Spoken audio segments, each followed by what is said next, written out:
René Guénon, La Grande Triade, chapitre 5, la double spirale. Nous pensons qu'il n'est pas sans intérêt de faire ici une discrétion, au moins apparente, à propos d'un symbole qui est étroitement connexe de celui du yin-yang. Ce symbole est la double spirale, qui joue un rôle extrêmement important dans l'art traditionnel des pays les plus divers, et notamment dans celui de la Grèce archaïque. Comme on l'a dit très justement, cette double spirale, qui peut être regardée comme la projection plane des deux hémisphères de l'androgyne, offre l'image du rythme alterné de l'évolution et de l'involution, de la naissance et de la mort. En un mot, représente la manifestation sous son double aspect. Cette figuration peut d'ailleurs être envisagée à la fois dans un sens macrocosmique et dans un sens microcosmique. En raison de leur analogie, on peut toujours passer de l'un à l'autre de ces deux points de vue par une transposition convenable.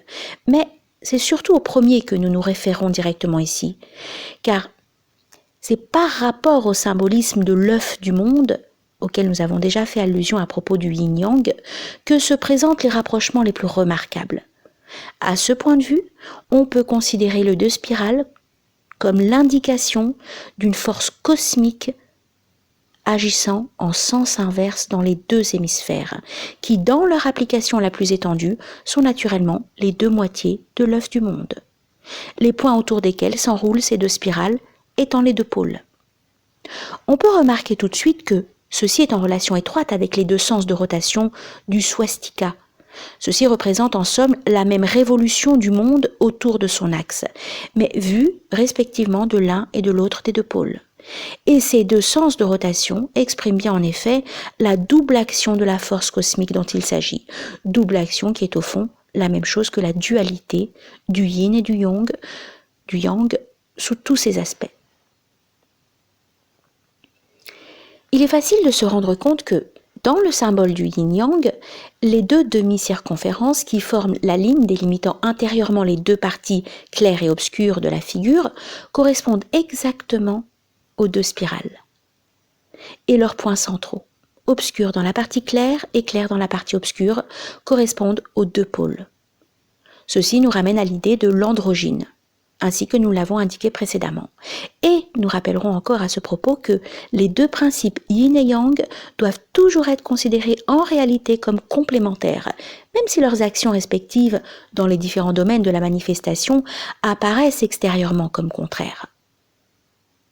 On peut donc parler soit de la double action d'une force unique, comme nous le faisions tout à l'heure, soit de deux forces produites par polarisation de celle-ci et centrées sur les deux pôles, et produisant à leur tour, par les actions et réactions qui résultent de leur différenciation même, le développement des virtualités enveloppées dans l'œuf du monde, développement qui comprend toutes les modifications des 10 000 êtres. Il est à remarquer que ces deux mêmes forces sont aussi figurées de façon différente, bien que équivalentes au fond, dans d'autres symboles traditionnels, notamment par deux lignes hélicoïdales, s'enroulant en sens inverse l'une de l'autre autour d'un axe vertical, comme on le voit par exemple dans certaines formes du Brahmadanda ou bâton brahmanique, qui est une image de l'axe du monde, et où ce double enroulement est précisément mis en rapport avec les deux orientations contraires du swastika. Dans l'être humain, ces deux lignes sont les deux nadis, ou courants subtils de droite et de gauche, ou positif et négatif, Ida et Pingala. Une autre figuration identique est celle des deux serpents du caducée, qui se rattache d'ailleurs au symbolisme général du serpent sous ses deux aspects opposés. Et à cet égard, la double spirale peut aussi être regardée comme figurant un serpent enroulé sur lui-même en deux sens contraires. Ce serpent est alors un amphisbène, dont les deux têtes correspondent aux deux pôles, et qui, à lui seul, équivaut à l'ensemble des deux serpents opposés du caducée. Ceci ne nous éloigne en rien de la considération de l'œuf du monde, car celui-ci, dans différentes traditions, se trouve fréquemment rapproché du symbolisme du serpent. On pourra se rappeler ici le knef égyptien, représenté sous la forme d'un serpent produisant l'œuf par sa bouche, image de la production, de la manifestation par le verbe. Et aussi, bien entendu, le symbole druidique de l'œuf de serpent. D'autre part, le serpent est souvent donné comme habitant les eaux, ainsi qu'on le voit notamment pour les nagas dans la tradition hindoue. Et c'est aussi sur ces mêmes eaux que flotte l'œuf du monde.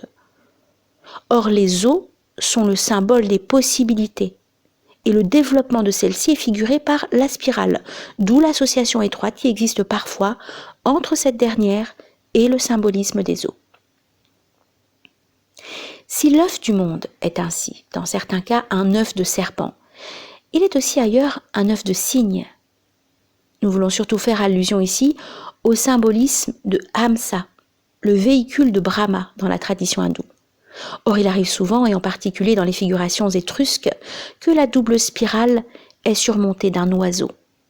Celui-ci est évidemment le même que Hamsa, le cygne, qui couve le Brahmanda sur les eaux primordiales, et qui s'identifie d'ailleurs à l'esprit ou souffle divin, car Hamsa est aussi le souffle, qui, suivant le début de la Genèse hébraïque, était porté sur la face des eaux. Si l'œuf du monde est ainsi, dans certains cas, un œuf de serpent, il est aussi ailleurs un œuf de cygne. Nous voulons surtout faire allusion ici au symbolisme de Hamsa, le véhicule de Brahma dans la tradition hindoue.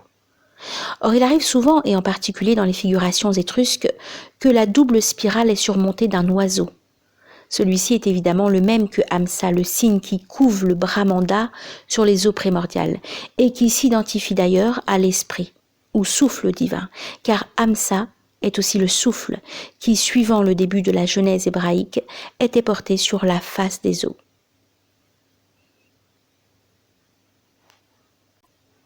Pardonnez cette répétition. Ce qui n'est pas moins remarquable encore, c'est que chez les Grecs, de l'œuf de Léda, engendré par Zeus, sous la forme d'un cygne, sortent les Dioscures, Castor et Pollux, qui sont en correspondance symbolique avec les deux hémisphères, donc avec les deux spirales que nous envisageons présentement, et qui par conséquent représentent leur différenciation dans cet œuf de cygne, c'est-à-dire en somme la division de l'œuf du monde, en ses deux moitiés supérieures et inférieures. Nous ne pouvons d'ailleurs songer à nous étendre ici davantage sur le symbolisme des Dioscures, qui à vrai dire est fort complexe, comme celui de tous les couples similaires formés d'un mortel et d'un immortel, souvent représentés l'un blanc et l'autre noir, comme les deux hémisphères dont l'un est éclairé tandis que l'autre est dans l'obscurité.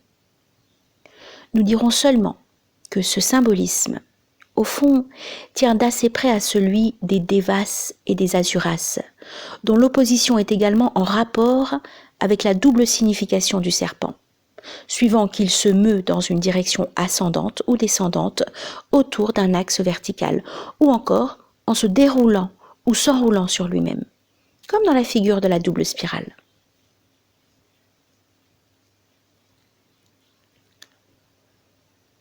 Dans les symboles antiques, cette double spirale est parfois remplacée par deux ensembles de cercles concentriques, tracés autour de deux points qui représentent encore les pôles. Ce sont tout au moins, dans une de leurs significations les plus générales, les cercles célestes et infernaux, dont les seconds sont comme un reflet inversé des premiers, et auxquels correspondent précisément les Devas et les Asuras. En d'autres termes, ce sont les états supérieurs et inférieurs par rapport à l'état humain, ou encore les cycles conséquents et antécédents par rapport au cycle actuel, ce qui n'est en somme qu'une autre façon d'exprimer la même chose, en y faisant intervenir un symbolisme successif. Et ceci corrobore aussi la signification du yin-yang, envisagée comme projection plane de l'hélice représentative des états multiples de l'existence universelle. Les deux symboles sont équivalents, et l'un peut être considéré comme une simple modification de l'autre, mais la double spirale indique en outre la continuité entre les cycles. On pourrait dire aussi qu'elle représente les choses sous un aspect dynamique, tandis que les cercles concentriques les représentent sous un aspect plutôt statique. En parlant ici d'aspect dynamique, Nous pensons naturellement encore à l'action de la double force cosmique, et plus spécialement dans son rapport avec les phases inverses et complémentaires de toute manifestation, phases qui sont dues, suivant la tradition extrême orientale, à la prédominance alternante du yin et du yang. Évolution ou développement, déroulement et involution ou enveloppement, enroulement ou encore catabase, ou marche descendante et anabase, ou marche ascendante, sortie dans le manifesté et rentrée dans le non manifesté. La double spiration, et l'on remarquera la parenté très significative qui existe entre la désignation même de la spirale et celle du spiritus ou souffle dont nous parlions plus haut, en connexion avec Hamsa. C'est l'expire et l'aspire universel par lequel sont produites, suivant le langage taoïste, les condensations et les dissipations résultant de l'action alternée des deux principes yin et yang, ou suivant la terminologie hermétique, les coagulations et les solutions. Pour les êtres individuels, ce sont les naissances et les morts, ce qu'Aristote appelle Génésis et Phtora, génération et corruption pour les mondes. C'est que la tradition hindoue désigne comme les jours et les nuits de Brahma, comme le kalpa et le pralaya, et à tous les degrés, dans l'ordre macrocosmique comme dans l'ordre microcosmique, des phases correspondantes se retrouvent dans tout cycle d'existence, car elles sont l'expression même de la loi qui régit tout l'ensemble de la manifestation universelle.